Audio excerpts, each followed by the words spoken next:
Please stay with us as we come back to you for our next news as well. Now we stay in South America. Venezuela's aviation authority has said that it has banned multiple airlines accused of terrorism after they suspended routes, heeding warnings from US about the military activity in the region.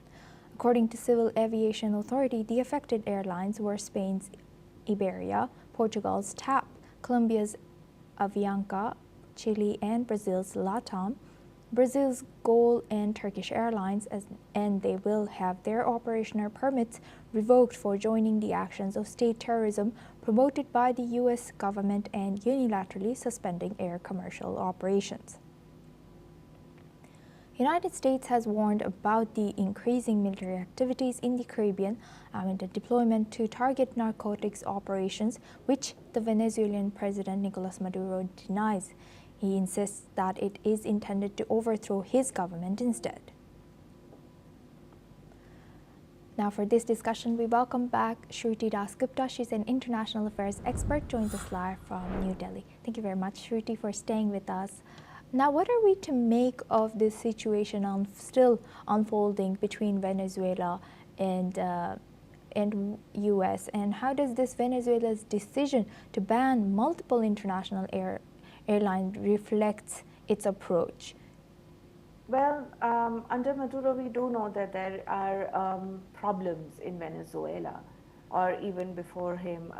The regime is completely socialist in nature, which has a history of criminalizing dissent. It has a history of ensuring that the Venezuelan people are one of the poorest people in the world, I believe.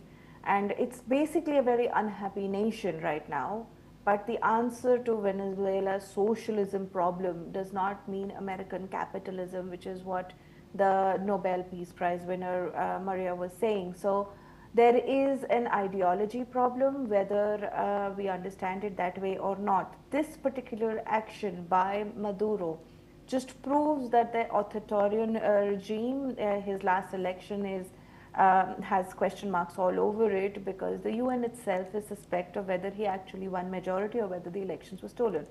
So it kind of puts a question mark on whether he is looking at the benefit of the nation or not, because he's angry that a particular set of airlines prioritized safety of the people traveling, of the pilots, of the airline itself, and this would basically ensure that there is no loss, there is to life or equipment.